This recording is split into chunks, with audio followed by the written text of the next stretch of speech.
J'espère que vous allez bien, puis que vous avez passé une belle fin de semaine, une belle longue fin de semaine. Aujourd'hui, on va parler du transport actif. Donc, c'est ça. Donc, on a vu le transport passif. Je te rappelle que transport passif, ta cellule dépense pas d'énergie. OK? Fait que transport passif, aucune énergie de la cellule. Fait que la cellule ne perd pas d'énergie.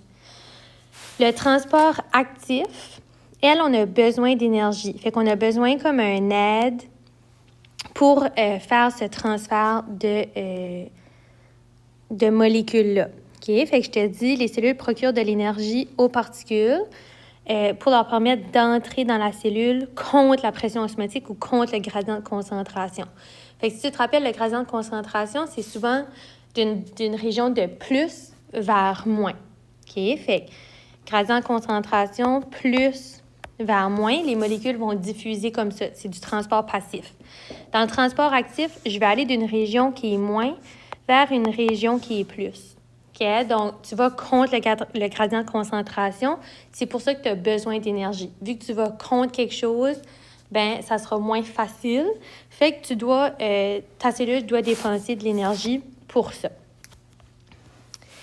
Les cellules ont besoin de substances essentielles, okay, et doivent éliminer leurs déchets. Fait que ça fait quand même assez souvent qu'on en parle. Je te dis que la cellule, pour fonctionner, elle doit faire entrer des choses, puis elle doit aussi évacuer ses déchets.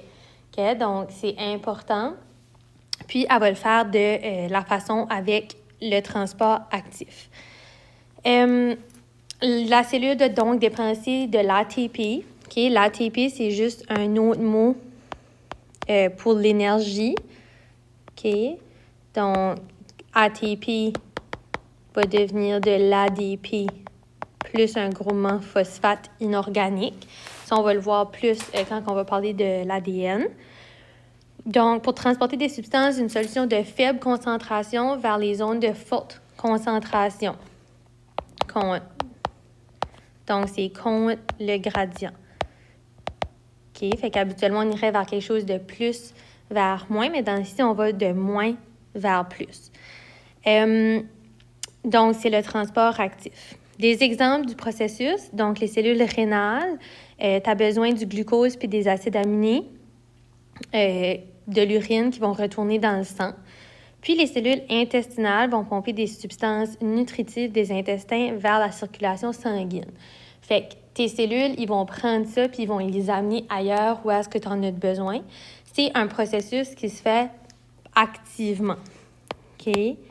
Actif, tes cellules doivent dépenser de l'énergie pour ça. Ce n'est pas un processus qui se fait automatiquement. La pompe du transport actif, c'est une pompe extrêmement importante. Donc, on parle ici de la pompe sodium-potassium. La pompe sodium-potassium, c'est vraiment avec une protéine que tu vois ici, qui est dans ta membrane cellulaire. Qu'est-ce qui va se passer? C'est que tu as 2 K+, donc 2 ions de potassium, puis 3 ions de sodium, qui vont se placer sur des sites de liaison, puis qui vont les faire passer. Donc, quand tu as 3 Na qui vont rentrer, puis tu as 2 K+, qu'est-ce que ça va faire? C'est qu'il y a un ATP qui va se transformer en ADP. Tu vois la flèche ici? Donc, qui va se transformer en ADP. Donc, tu as besoin de l'énergie. Donc, ici, je te dis, pour l'entrée et la sortie des substances de la cellule, il y a des protéines agissant comme une pompe qui permettent ce passage avec l'aide de l'ATP.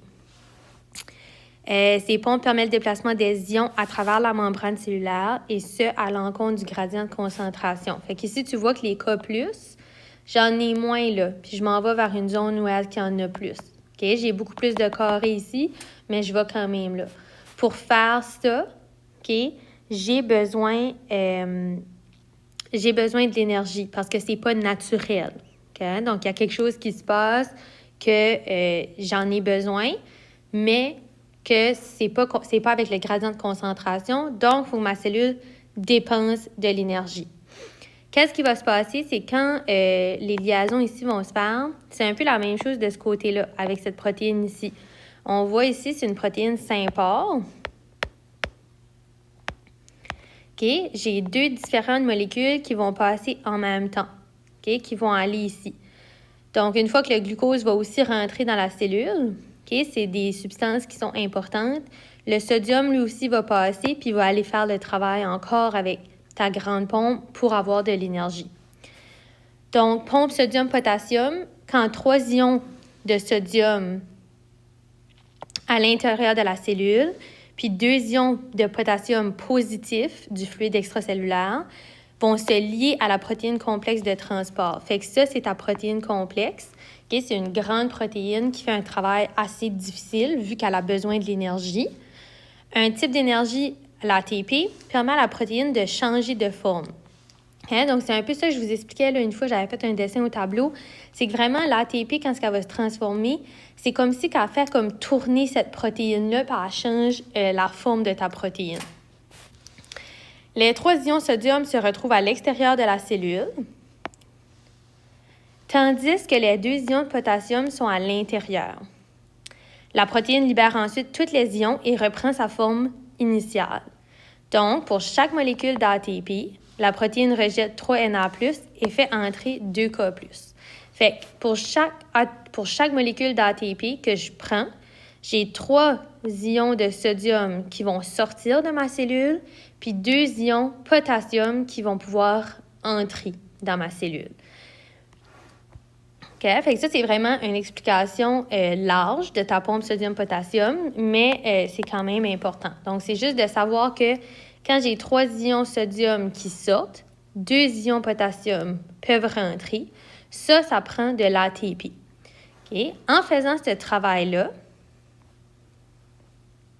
donc ici, tu peux le voir, transport passif, donc diffusion simple à travers ma membrane. Diffusion facilitée, j'ai besoin des protéines, donc j'ai besoin de quelque chose pour m'aider. Puis le transport actif, j'ai besoin de l'énergie. Donc, la cellule utilise le gradient de concentration créé avec les ions sodium afin de faire entrer des molécules dont elle a besoin pour vivre. OK? Fait ici, en utilisant ce gradient-là, le sodium est ensuite capable de venir se lier là avec une molécule de glucose pour faire entrer du glucose. OK? Ça prend ça pour que cette protéine-là fonctionne. Donc, le glucose, les acides aminés et les substances nutritives pour la cellule entrent dans la cellule contre le gradient de concentration. Fait qu'ils vont, eux autres aussi, vers un milieu moins vers plus. Okay? Donc, contre le gradient de concentration. Utilisant la pompe sodium-potassium. La cellule utilise donc l'énergie pour faire entrer les nutriments essentiels. Grâce au transport actif, la cellule emmagasine les substances nutritives dont elle a besoin pour vivre et élimine les particules indésirables. Donc, vraiment, tes acides aminés puis tes molécules de glucose. Donc, ici, je te montre juste le glucose. Fait qu'en faisant ceci, donc en faisant sortir des ions de sodium contre le gradient de concentration, tes ions de sodium sont maintenant capables de venir ici puis faire rentrer du glucose à l'intérieur de ta cellule. Okay? Donc, ton glucose, tes acides aminés, puis toutes les substances nutritives que ta cellule a besoin, ils ont besoin de cette énergie-là pour que ta protéine change de forme. Okay? Je vais arrêter là, donc, pour aujourd'hui, puis je veux revenir là-dessus avec vous autres demain pour que ce soit vraiment plus clair là, pour le transport actif. Fait qu'on en parlera plus ensemble, face à face. Là, ça va être plus facile pour moi de mieux vous l'expliquer. Puis je vais vous montrer aussi là, des vidéos pour que ça soit simplifié un peu. Donc, je m'arrête là pour aujourd'hui. Je te souhaite une bonne journée.